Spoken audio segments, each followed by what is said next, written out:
Hello, today we will talk about vectors. So before starting this lesson, let me give main informations about vectors, why it is important and what is a vector. So all physical quantities, this is a physics course and we work with mass, time, speed, velocity, energy, momentum. There are so many physical quantities, time, displacement. And all these physical quantities can be divided into groups according to their, information says that they care. There are some groups with just number. For example, time. 1 second, 1 hour, 3 days, 1 year, 10 years, etc. So this information, just when you hear 1 year, is enough for us to understand, because this 1 year is just full information. Or for example, mass, 3 kilogram apple, and if you add to it 5 kilogram apple, you will get 8 kilogram apple in total. There is no another way. Simple. And we call this kind of physical quantities scalar.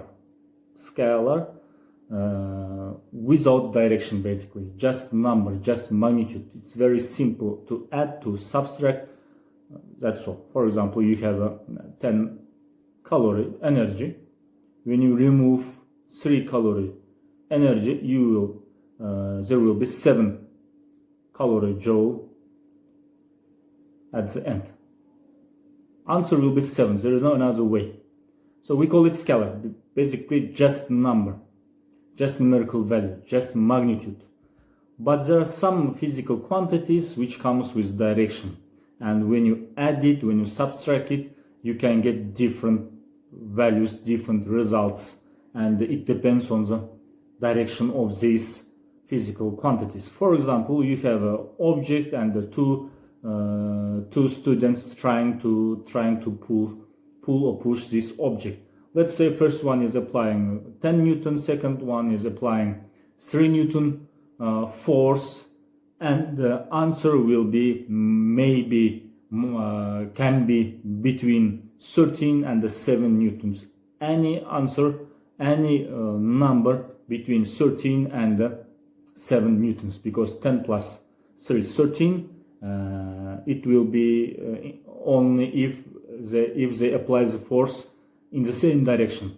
When they apply this force in opposite directions, you will get 7 Newtons, 10 minus 3. But if there is an angle between these two forces, then you can get different numbers. But this number will be between 13 and 7, for example. So there is no exact answer for this question, because you need to take in account the direction of these two forces. So basically this force comes with direction. Direction is very important, and the magnitude, numerical value, is very important. You need to take in account both these two parameters. That's why in many books you can see spatial chapter, separate chapter for vectors, but you will never see one separate chapter for scalar, because working with scalar is very simple. 3 plus 3, 6. There is no another way. 5 minus 4, you will get 1. There is no another way. So there is no need to explain it by one separate chapter. Yes, this is very simple math. But vector, you need to take in account its direction. That's why it might be a little bit difficult, a little bit complex to solve, to work with vectors. So today we will explain how to solve, how to come up with vectors, and keep watching my video. We will give some more details about vectors. So vectors. Before explaining vectors, let me give you small information about scalar. We already explained what is a scalar. Physical quantities with just number, with just magnitude, no direction, basically. When you solve problems related to scalar, it's just simple. For example, mass equal to 2 kilogram, that's all. Time equal to 5 hours, that's all. This information is enough. But when you work with vectors, then this kind of explanation is not enough. You should give more information basically about direction. For example, velocity equal to 27 meter per second. There is information about only numerical value, about magnitude, but this information is not enough because there is no any information about direction. Without direction, this velocity is useless. So to make sure or to explain that this is a vector, we need to use different symbol basically to explain. So usually we use this kind of arrow above the symbol, and this arrow basically means that this physical quantity is vector. For scalar, you don't need to use this arrow above the symbol because this mass, for example, doesn't need any direction.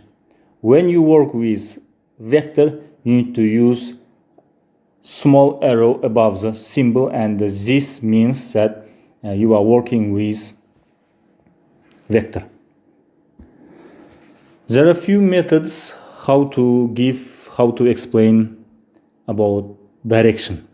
Usually the simplest one, the very easiest one is just to draw the direction. For example, like this. Just simply show its direction. This is a direction of this vector, for example.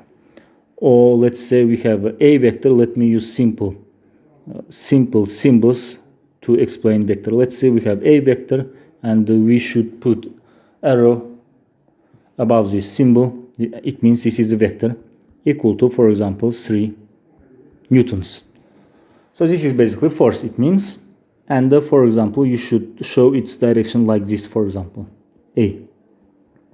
Now we have a full information about this vector. And you should pay attention to the size of this arrow. This size basically means the magnitude. So it's better to use ruler, for example, like this. For example, this 3 squares equal to 3 newtons.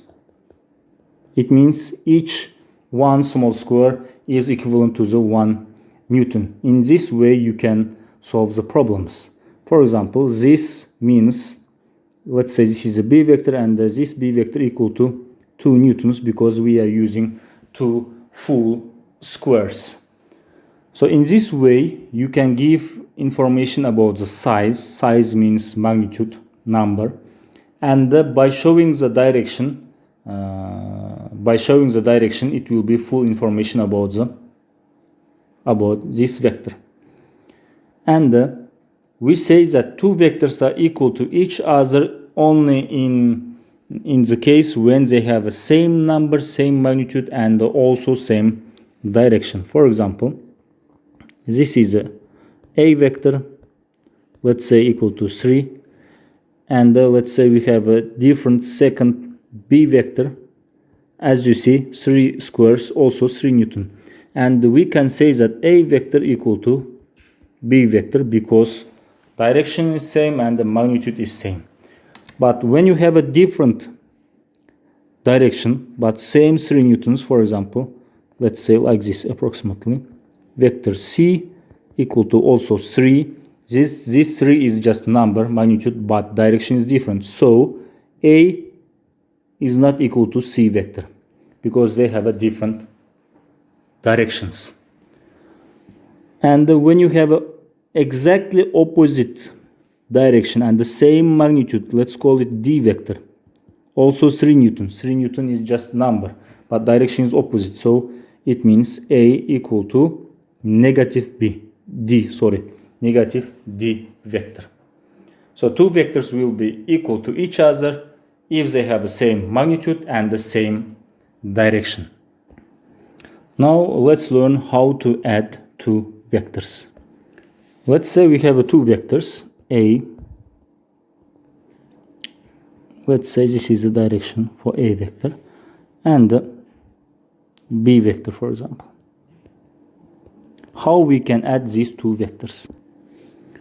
Before adding, you should know about tail and the head of the vectors. Each vector comes with tail and the head. Head is just the point, the end of the vector, which is coming with this kind of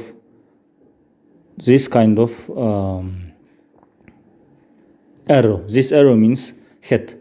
So these two arrows basically shows that this is the head of the vector, and the end of each vector we call it tail for this part basically, and we call it tail of the vector. So basically each vector comes with tail and the head. Head is comes with arrow, this kind of arrow. When you add these two vectors, you can use this head and the tail. The method is this one of the methods, of course. Bring the second vector's tail, connect it, join it to the head of the first vector. But please, important, don't change the direction of these vectors. You can move vector in any place, but be careful, you should not change its size, its magnitude, and also you should not change its direction. So let's say for this problem, we are trying to find a plus b. We need to add these two vectors and we should find this resultant vector. We call it the resultant vector. Let's say b is a second vector. We need to take its tail, and join with the head of the first vector. So first of all, I will draw my first vector, which is a, and it's 4 squares. This is a vector, and this part is a head, and I need to bring the tail of the second vector and join to the head of the first vector. So and we should not change its direction. So it's approximately like this. Yes, this is a b vector. B vector. So this is the head of the first vector. This is the tail of the second vector. Let me write it here. This is the tail of the second vector. And what is the resultant vector? You will get another vector. It means it should come with its direction. So direction, you should join the tail of the first vector, which is a, and join the head of the second vector. Basically, this is what you need to do. This is a resultant vector. Of course, it will be another different vector. You can call it whatever you want. Let me call it R because resultant vector. And this resultant vector is a addition of A and the B vector. So this is the direction. Join the tail of the first vector to the head of the second vector, and this will be resultant vector. When you take the ruler and measure the length of this resultant vector, it will give you information about the magnitude. And this is the direction that we already showed in this diagram. Of course, when you use this kind of method, you need to be good at math, especially in about geometry, because you need to use geometry skills, knowledge to solve vector questions. For example, let's say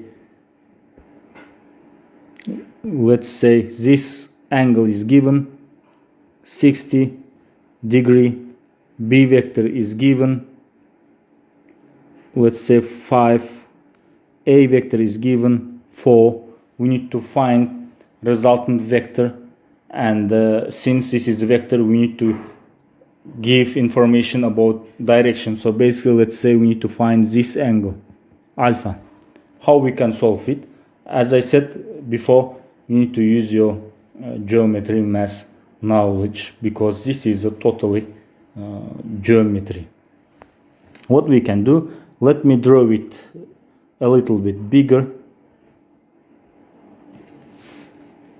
This part is 4, this part of the triangle is 5, and this is a resultant vector. So our aim is to find resultant vector, which is a plus b. Magnitude for a is 4, magnitude for b is 5, and this angle, this is direction for second vector b, which is 60. So we need to find the resultant vector magnitude, and also we need to find direction. How we can solve this problem? This is totally geometry. As you see, we have a triangle, and according to this triangle we can find the length magnitude for resultant vector. What we can do, I think we can use cosine theorem. As you know, this angle is 120 degree. So resultant vector, let's use cosine theorem. As you know, r square equal to 4 square plus 5 square minus 4, 2 times 4 times 5 times cosine 120 degree, as you know. This is cosine theorem, and this is totally geometry. And from here, r square equal to 14 plus 25 minus 40 times cosine 120. What is 120? Equal to negative 0.5. So as a result, r square will be equal to, for example, 16 plus 25 plus 20. So it will be 61. So r equal to square root 61, which is approximately 7.81. Let's say newtons. For example, as you see, this is the only information about magnitude. There is no any information about direction. In order to say something about direction, at least we should find this angle alpha, and this will be full information about this resultant vector. How we can find this direction, this angle? Again, it's totally geometry. For example, you can use sine theorem.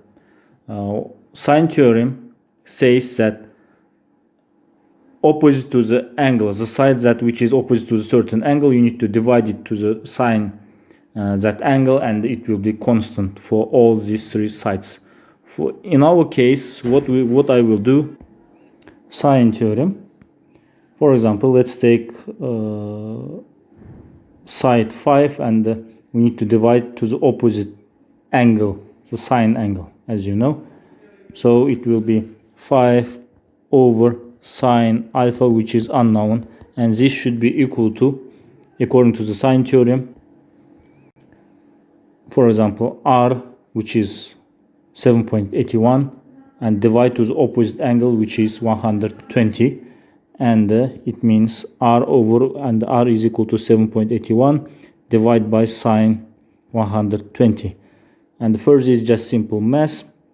From here, sine alpha will be equal to 5 over 7.81 times sine 120, and as a result, answer will be, let me take my calculator and do simple calculations. 5 over 781 equal to 0.64 approximately times sine 120 degree, and it will give us 0.5544, and angle equal to, as you know, arc sine 0.5544, and this will be equal to, again, let me use my calculator.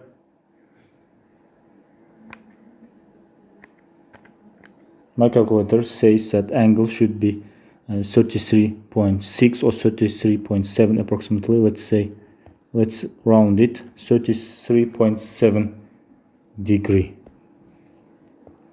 So in this way, you can find the resultant vector a plus b. As you say, the physics part, just joining the tail of the second vector to the head of the first vector, and join the tail of the first vector and join the head of the second vector.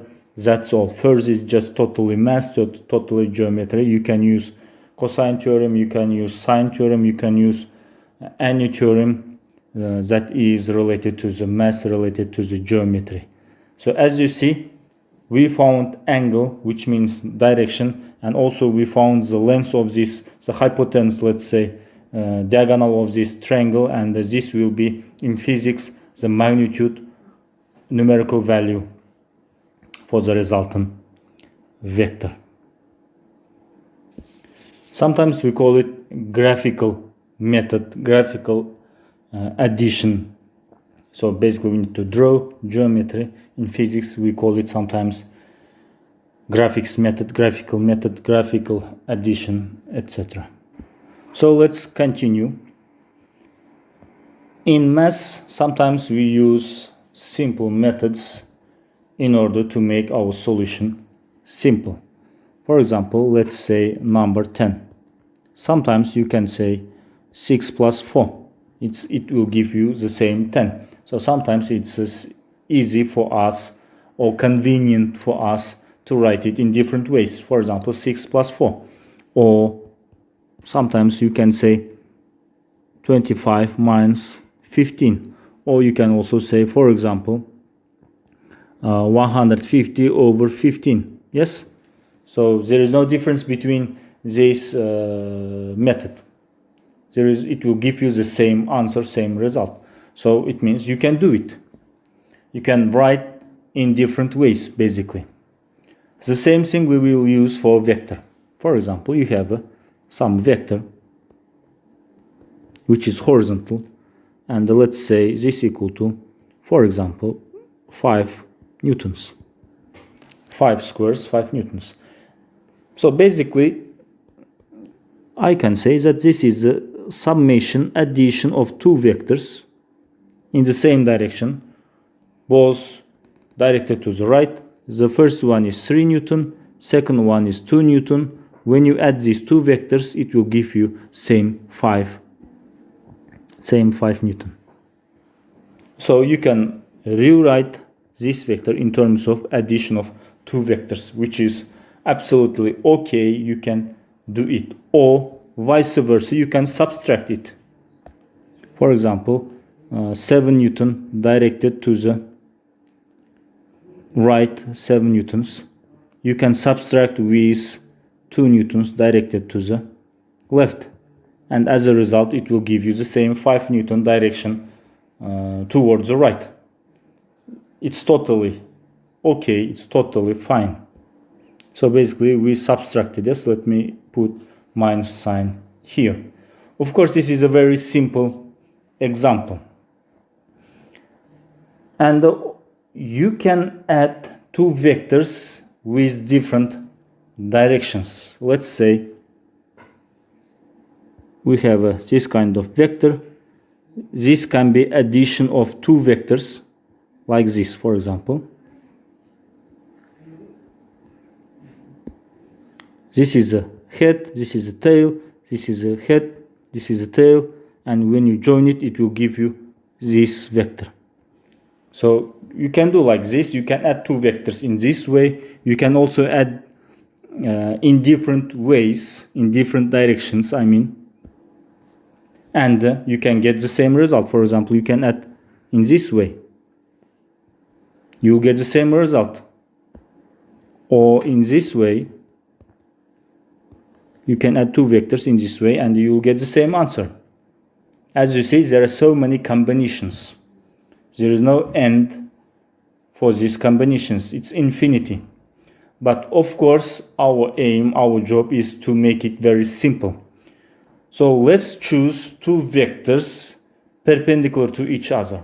So first one, horizontal, exactly horizontal. Second one is exactly vertical. Let me draw it. Let's say this is a vector, and we can write this vector in terms of combination of two vectors, and our aim is to make the angle between these two vectors 90 degree perpendicular. Let's try to do it. So first one horizontal, this is a head, second one is exactly vertical, and this angle is 90 degree perpendicular. Why we choose this method? Why we make sure that angle between two vectors that we add should be 90 degree? Because it will be easy for us to work with this kind of two vectors perpendicular, because as you know, in math we have a Pythagorean theorem, a square plus b square will give you diagonal hypotenuse square. Yes, you know, for example, a square plus b square will give you c square, and you can use this equation when you have a right triangle. So this is what we have. Our aim was to make this vector in terms of right angle. So in terms of geometry, in terms of mass, it will be right triangle. When you have a right triangle, it's simple. You have a Pythagorean theorem, you can directly use it. When you have a different triangle, you need to use cosine theorem, for example, and the cosine theorem is a little bit difficult, let's say, inconvenient, let's say, because angle is different. So 90 degree, when you have a 90 degree, your cosine theorem becomes Pythagorean theorem, and it's very simple. You can use these equations. That's why we choose this method. So let's say this is a vector, and the vertical direction, we call it components, horizontal component, vertical component. We call these two vectors as a components. Let me write it here, vector components. So this one is horizontal component, this is a horizontal component, this is a vertical component. We say this is a y means vertical, we call it x means horizontal component. So we can write in this way, a vector is basically addition of ax vector with a y vector. Simple. And this ax vector is perpendicular to the ay vector. Since this is a right triangle, let's say this is an angle alpha, it means ax equal to a, which is hypotenuse, times cosine alpha. Simple equations. The vertical part, vertical component, which is the vertical side of the triangle, right triangle. So hypotenuse, which is a times sine alpha. So you can use these simple mass combinations, because this is just the right triangle. And also you can say a square equal to ax square plus ay square. This part is totally about magnitude, just number. This one is written given in terms of vector. Hope you understand. Further we will solve some examples, and you will see why this component vector is very, very important. Okay, let's give a simple example. Let's say we have this kind of vector, a vector, and another vector, b vector. The question is, find addition of these two vectors. Of course, you can use graphical method. It means you need to bring second vector like this approximately, and you need to join tail to head, and this will be a resultant vector, which is a plus b. And now you need to use cosine theorem. You need to find this angle first of all, etc. You can do it, but when you have more than two vectors, for example, like this, a vector, you have a b vector, you have a c vector, and you have another d vector. Let's say find a plus b plus c plus d. So here you can use cosine theorem, but it will take long time and it will be a little bit complex, a little bit difficult, time consuming, let's say. For this kind of cases you can easily use component method. What you need to do, you need to just first of all find components of each vectors.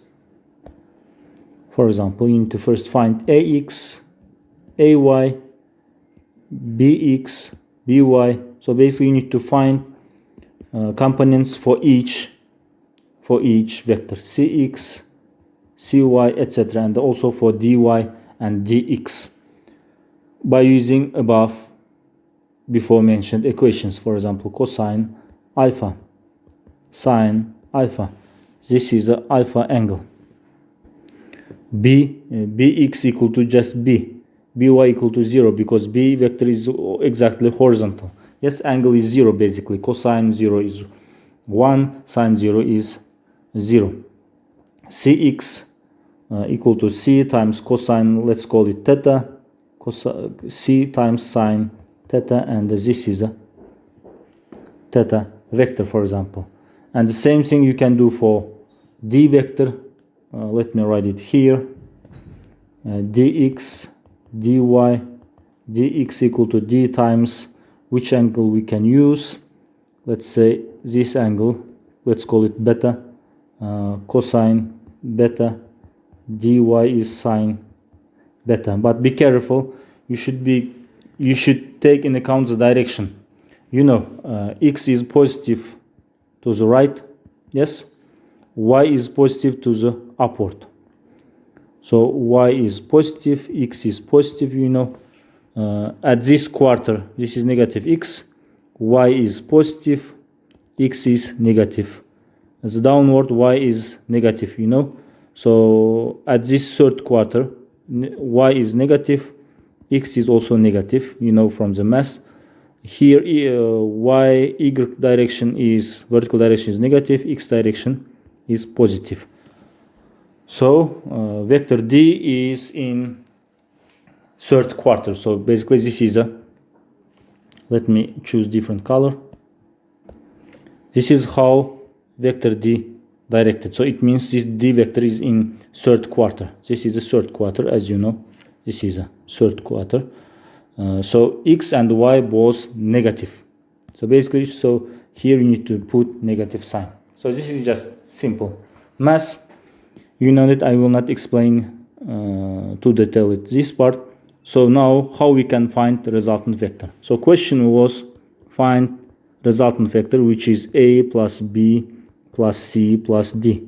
Here we said that it's difficult to use cosine theorem, or you need to apply it 2-3 times. But by using component method, you can first find x component for resultant vector. Because when you add vectors, 4 vectors, you get another vector, and this is vector, it means it has a x component and a y component. So x component equal to ax plus bx plus cx plus dx. So basically you need to add all x components, horizontal components of all vectors, and it will give you x component for the resultant vector. Same for y component, ay plus by plus cy plus dy. So that's all. Once you find resultant vectors, x component, resultant vectors, y component, vertical component, that's all. This will be our final answer basically. And you know that let's say this is a direction for the resultant vector, for example, and this direction will be rx, this direction will be ry. The vector itself, you can use Pythagorean theorem to find r vectors number, magnitude. And you can also find this direction. Let's say what angle we can use, phi. So you know rx equal to r times cosine phi, or you can say ry equal to r times sine phi.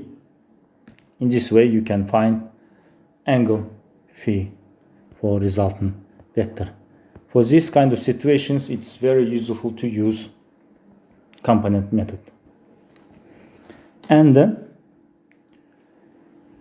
in terms of vector, you can write r vector in terms of components, and it will look like this. r vector equal to rx times I means x component, plus ry times j. So this is in terms of vector. Let me give you one simple example. First of all, try to solve. Take paper, pen, pencil, and pause this video and try to solve this problem. Then you can check by continuing this video your solution. I believe in this way you can improve yourselves. Let's say we have 3 vectors. This is example. This is a direction for the first vector. Let's call it F1, 3 newtons. This angle is alpha equal to 30 degree. And we have a second vector. Let's call it F2 equal to approximately 5 newtons. And let's say this direction is theta equal to 45 degrees. And we have another vector which is F3. Let's call it F3, 2 newtons. It's exactly vertical, direction is downward. So question is, this is F3, find resultant vector, which is F1 plus F2 plus F3. So we will use component method. So first of all, we should find components for each vector. So this is a F1x, as you know. This is a F1y. So what is a F1x? It's F1 times cosine alpha, which is basically 30 degree. 3 times cosine 30, approximately it will be equal to, just use your calculator, 3 times cosine 30 degree, 2.6 approximately. F1x. Now it's time to calculate Fy. F1x is positive number because its direction is to the right. X to the right is positive, as you know. F1y equal to F1 times sine alpha. So F1y equal to 3 times sine 30. So F1y equal to y component, basically 3 times sine 30 degree, 1.5 exactly. And also this is a positive number because Fy is directed to the upward. Upward y is positive, downward is negative, as you know. Now let's come to the second vector, Fy. So this is a F2y, x, sorry, and this will be F2y.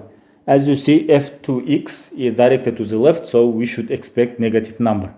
F2y is directed to the upward, so we should expect positive number. So and pay attention to the triangle. This is the right triangle. So F2x equal to F2 times cosine theta, which is 45 basically. 5 times cosine 45, and it will be equal to 5 times cosine 45, 3.53 approximately. 3.53. And of course this is a negative value because of direction, directed to the left. And now F2y, y component, F2 times sine theta, sine 45. You know cosine 45 and sine 45 equal to each other, so we will get same number, but it will be a positive number because y direction is directed to the upward. Now let's come to the third vector. Third vector, as you see, it's exactly vertical, no angle basically, or you can say 90 degree, yes, perpendicular. So it's obvious that this third vector's x component equal to 0 because it's exactly vertical, and y component equal to 2. It has only y component, and of course it will be negative because of direction. It's directed to the downward. Now let's solve this problem. First of all, we can find component of the resultant vector Rx, which is f1x plus f2x plus f3x. So Rx equal to f1x is 2.6, f2x is a negative number 3.53, f3x is 0. So Rx equal to, as you say, negative number we have 3.53 minus 2.6, it will be negative 0.93. Now Ry equal to f1y plus f2y plus f3y. So from here R1y is 1.5, f2y is 3.53, this should be 3, plus f3y, which is negative 2. So, and finally Ry will be equal to 1.5 plus 3.53 minus 2, it's 3, almost it's 3, and positive number. So we have a resultant vectors x component and the y component. As you see, x component is negative, y component is positive. It means the resultant vector will be something like this, because x component is negative, y component is positive. This is r basically, this is rx, this is ry. This is how you can solve this kind of problems. You can find r vector's magnitude. Basically you can use Pythagorean theorem, because this is right triangle. Rx square plus ry square. So from here r is equal to square root 0.93 square. Negative is not important because square, plus 3 square. So approximately answer will be 0.93 square plus 3 square is 9. So 3.14. Magnitude is 3.14. What about direction? So I think it's enough to find this angle. This angle, let's call it beta. So it's totally geometry. So we know that Rx equal to R times cosine beta. So from here cosine beta equal to Rx over R. Rx is 0.93. Negative is not important because we are finding this angle. Divide by 3.14. So it will be equal to 0.29. It's 0.29. So from here beta equal to R cosine 0.29. So which is 72.7 degrees. So in this way you can use component methods. Now let's write it in terms of vector, unit vector. So this method we call it unit vector. Unit vector. Let's write the last problem in terms of unit vector. We know that Rx, so not Rx, just R vector equal to Rxi plus Ryj. This is unit vector. So Rx is negative 0.93 I, Ry is 3, positive 3j. So this is how you can write in terms of unit vector. Unit vector.